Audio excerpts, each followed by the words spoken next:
पीढ़ी दर पीढ़ी एक जैसे ही रहे हैं, बल्कि भ्रष्टाचार ही कांग्रेस में विरासत है।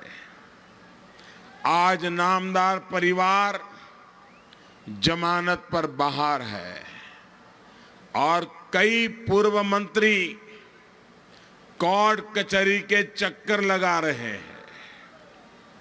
ऐसे ही कारनामों के चलते कांग्रेस पिछली बार 44 सीटों पर पहुंची और इस बार संकट और गंभीर है उनके लिए। साथियों, ये पहली बार देख रहा हूं कि 5 वर्ष बाद भी जनता में विपक्ष के प्रति, कांग्रेस के प्रति, एनसी के प्रति, शरद पवार की पार्टी के प्रति उनका जो गुस्सा है वो गुस्सा जरा भी कम नहीं हो रहा है। इस गुस्से ने कांग्रेस में अफरा तफरी मचा दी है। हालात ये है कि कांग्रेस के नामदार ने माइक्रोस्कोप लेकर भारत में एक ऐसी सीट खोजी है जहां पर वो मुकाबला करने की ताकत रख सके। सीट भी ऐसी जहां पर देश की मेजॉरिटी माइनॉरिटी में है। मुकाबला भी ऐसा जहां जाते ही विरोधी दल को कह दिया कि मैं आपके विरोध में कुछ नहीं कहूंगा, मैं अभी नांदेड़ में हूं, लेकिन अमेठी के लोगों से कहूंगा कि इसे याद रखें, अपना ये अपमान भी याद रखे। साथियों, ये जो नई सीट नामदार ने खोजी है वहां पर कांग्रेस की क्या स्थिति है ये उन तस्वीरों से पता चलता है। सोशल मीडिया में खूब चल रहा है। जब नामदार वहां की सड़कों पर निकले थे, आपने वो तस्वीरें देखी है क्या? सोशल मीडिया में देखा है ना? कांग्रेस का झंडा किस कोने में है ढूंढना पड़ता था। कांग्रेस के राष्ट्रीय अध्यक्ष का जुलूस और कांग्रेस का झंडा खोजना पड़ता था। ये हाल है कांग्रेस का। साथियों, कांग्रेस की हालत टाइटैनिक जहाज की तरह है। ये हर एक नए दिन के साथ डूबती ही जा रही है। कांग्रेस के साथ जो जो इस जहाज में बैठा था वो एनसीपी की तरह या तो खुद भी डूब रहा है या उठ करके जान बचाने के लिए भाग रहा है। जो आपके पड़ोस में हिंगोली से कांग्रेस सांसद महोदय हैं, वे भी इस बार चुनाव नहीं लड़ रहे हैं। शरद पवार जी इस बार चुनाव नहीं लड़ रहे हैं। उनके सिपा सालार प्रफुल्ल पटेल भी चुनाव से भाग चुके हैं। साथियों, ये सभी महानुभाव एक एक करके मैदान छोड़ रहे हैं। महाराष्ट्र में कांग्रेस इतनी कमजोर हो चुकी है कि उसके पास जितनी संख्या में विधायक है उससे ज्यादा तो गुट बने हुए हैं। सब आपस में ही लड़ भिड़ रहे हैं। जब इस तरह की महामिलावट हो तो क्या ये दल महाराष्ट्र का भला कर पाएंगे? वो अपने विकास की सोचेंगे या फिर महाराष्ट्र के विकास की? यहां महाराष्ट्र में इन लोगों ने किस तरह एक आदर्श सोसाइटी बनाने की कोशिश की थी, शहीदों के परिवार को धोखा दिया था। इससे तो नांदेड़ और पूरा भारत भली भांति परिचित है। आप जानते हैं ना वो कौन है? पता है? इस तरह के घोटालों पर नजर रखने के लिए ही हमारी सरकार ने रेरा कानून बनाया है। एक ऐसा कानून जिसकी वजह से घर खरीदने वालों की कमाई सुरक्षित हुई है, उनकी बचत सुरक्षित हुई है। देश भर में हजारों प्रोजेक्ट अब रेरा कानून से रजिस्टर्ड है और पहले जिस तरह से काले धन का खेल होता था वो भी कम हुआ है। इसका बहुत बड़ा फायदा हुआ है मध्यम वर्ग को, नौजवानों को। साथियों, एनडीए सरकार ने 5 लाख रुपए तक की आय पर इनकम टैक्स जीरो करने का जो निर्णय लिया है वो भी नौजवानों के लिए बड़े फायदे लेकर आया है। घर खर्च के लिए, अपने कार्यों के लिए अब उनके पास ज्यादा पैसे बच रहे हैं। लेकिन मैं देश के नौजवानों को, मध्यम वर्ग को कांग्रेस की साजिश से फिर से आगाह करना चाहता हूं। कांग्रेस ने साफ कर दिया है कि वो देश के मध्यम वर्ग को स्वार्थी मानते हैं, लालची मानते हैं। इसलिए वो मध्यम वर्ग पर टैक्स का बड़ा बोझ डालने का इरादा रखती है। इतना टैक्स कि मध्यम वर्ग की कमर टूट जाए। भाइयों बहनों, आज मैं अनुभव से कह सकता हूं, अगर देश को चलाने में सबसे बड़ी ताकत कहीं से मिलती है तो मध्यम वर्गीय परिवारों से मिलती है। वो कायदे कानून का पालन करते हैं, वे सरकारी खजाने में अपने से जो भी बचता है देते हैं और इसी से देश चलता है। ये कांग्रेस पार्टी मध्यम वर्ग को अपना दुश्मन मानती है। आप हैरान हो जाएंगे, अभी कांग्रेस का एक ढकोसला पत्र आया है, 50-55 पन्नों का ढकोसला पत्र आया है। आने वाले 5 साल में उनके क्या मंसूबे हैं उसका सारा उसमें लिखान है। पूरे मैनिफेस्टो में, उनके पूरे ढकोसला पत्र में एक बार भी मध्यम वर्ग शब्द नहीं है। भाइयों बहनों, ऐसी कांग्रेस को आप माफ कर सकते हैं क्या? इसलिए कांग्रेस से सतर्क रहिए, चौकीदार की तरह चौकन्ने रहिए। साथियों, कांग्रेस के इतिहास को देखेंगे तो एक पैटर्न दिखाई देती है। जब भी ये पार्टी संकट में आती है तब झूठे वादों का एक पिटारा खोल देती है और बाद में गजनी बन जाती है। आपको गजनी फिल्म याद है ना? 2009 में इन्होंने कहा कि किसानों के घर पर आकर समर्थन मूल्य पर अनाज खरीदा जाएगा।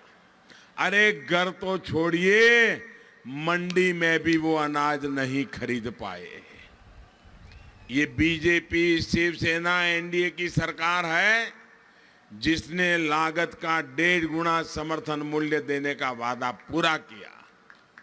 ये एनडीए की सरकार है जिसने देश के 12 करोड़ किसानों के खाते में हर साल 75,000 करोड़ रुपए सीधे जमा कराने का काम शुरू किया है।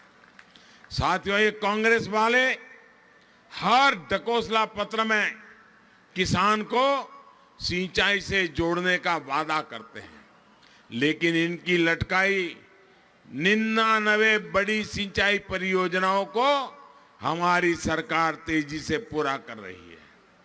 इन्होंने गरीबों को आरक्षण देने का भी वादा किया था, लेकिन उसके बाद फिर गजनी हो गए।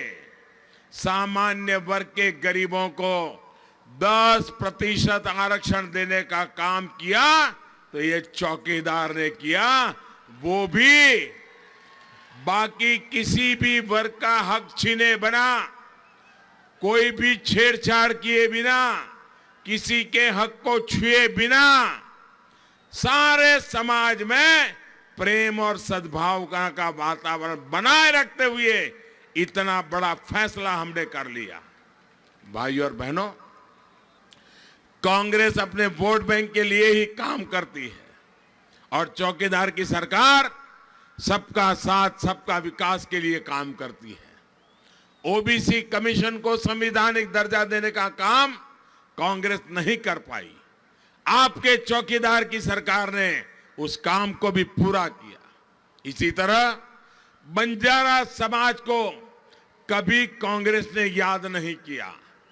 एनडीए की महायुति की सरकार ने ही इस वर्ष के बजट में गुमंतु समुदाय के लिए पहली बार वेलफेयर डेवलपमेंट बोर्ड बनाने का फैसला किया है। साथियों, कांग्रेस और ये महामिलावटी अपने स्वार्थ के लिए जाति, पंथ और संप्रदाय कोई भी खेल खेल लेते हैं।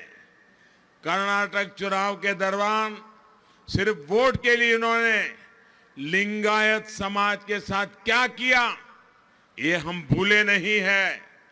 पवित्र करतारपुर साहिब कॉरिडोर के साथ इन्होंने क्या सियासत की, ये भी आप भली भांति जानते हैं। बंटवारे के समय अगर कांग्रेस चाहती तो हमारे गुरुओं की धरोहर करतारपुर साहिब हमारे पास ही रह सकता था, लेकिन सिर्फ 3-4 किलोमीटर की ही दूरी से गुरु साहब के पवित्र स्थान को इन्होंने दूर कर दिया। तब अगर कांग्रेस की नीति सही रहती तो आज पाकिस्तान में करतारपुर साहिब न होता और न ही पाकिस्तान को यह खेल खेलने का मौका मिलता। इसी तरह नांदेड़ और अमृतसर साहब से सीधी हवाई मार्ग से जोड़ने की याद भी कांग्रेस एनसीपी की सरकारों को कभी नहीं आई। और एनसीपी के नेता तो एविएशन मिनिस्टर हुआ करते थे, मुख्यमंत्री उनके यहां हुआ करते थे, लेकिन न कभी उनको नांदेड़ साहब और अमृतसर साहब को जोड़ने की इच्छा हुई। उड़ान योजना के जरिए ये काम भी हमारी सरकार ने किया है। किसानों से 15 गुना दाल की खरीद हो या प्रधानमंत्री श्रमयोगी मानधन योजना से यहां के कामगारों को पेंशन सुरक्षा, कांग्रेस एनसीपी की सरकारों ने कभी नहीं सोचा। ये काम भी हमारी सरकार ने किया है। भाइयों और बहनों, ये भी हमारी सरकार का सौभाग्य रहा कि उसे गुरु गोविंद सिंह के 350वें प्रकाश पर्व को देश और दुनिया में भव्य तरीके से मनाने का अवसर मिला। इसी तरह इस वर्ष गुरु नानक देव जी के 550वीं जन्म जयंती को भी हमने दुनिया भर में धूमधाम से मनाने की तैयारी की। साथियों, देश की आस्था, देश की संस्कृति के संरक्षण और सम्मान के प्रति एनडीए की सरकार, ये चौकीदार पूरी तरह प्रतिबद्ध है। 2014 में आपके वोट के कारण हम दशकों पुराने गड्ढों को भर पाए। 2019 में आपके वोट से विकास का हाईवे बनेगा। 2014 में आपके वोट के कारण पुराने भारत के काम करने के तौर तरीकों में बदलाव आया। 2019 में आपके वोट से हम एक नया भारत बनाने की दिशा में आगे बढ़ेंगे। 2014 में आपके वोट से डिजिटल इंडिया से आपके जीवन को आसान बनाया। 2019 में आपके वोट से डिजिटल इंडिया हमारे मेक इन इंडिया और रोजगार निर्माण का मजबूत आधार बनेगा। 2014 में आपके वोट के कारण आतंकवाद को मुंह तोड़ जवाब मिला। 2019 में आपका वोट आतंकवाद को खत्म करने में एक बहुत बड़ी भूमिका निभाएगा। आने वाली 18 अप्रैल को कमल के फूल के सामने बटन दबाकर आप इस चौकीदार को और मजबूत करेंगे। इसी विश्वास के साथ मैं आप सबका आभार व्यक्त करता हूं और मैं आपको विश्वास दिलाता हूं, आप जब कमल के फूल पर बटन दबाएंगे तो आपका वोट सीधा सीधा मोदी को मिलने वाला है। आपका वोट सीधा सीधा मुझे मिलने वाला है। और इसलिए भाइयों बहनों, आज अब इतनी बड़ी तादाद में आप हमें आशीर्वाद देने के लिए आए हैं, मैं आपका आभार व्यक्त करता हूं। मेरे साथ बोलिए, बोलेंगे बोलेंगे। मैं कहूंगा मैं भी, आप कहेंगे चौकीदार। मैं भी, मैं भी, मैं भी। गांव गांव है, शहर शहर है, बच्चा बच्चा, बड़े बुजुर्ग भी, माता बहनें, घर घर में, खेत खलिहान में, बाग बगान में, देश के अंदर, सरहद पर भी, डॉक्टर इंजीनियर, शिक्षक प्रोफेसर, लेखक पत्रकार, कलाकार भी, किसान कामगार, दुकानदार भी, वकील व्यापारी भी, छात्र छात्राएं भी, भाइयों बहनों, सारा देश चौकीदार, 125 करोड़ देशवासी चौकीदार। भारतीय जनता पार्टी और हमारी महायुति को विजयी बनाइए। मेरे साथ बोलिए, भारत माता की, भारत माता की। बहुत बहुत धन्यवाद।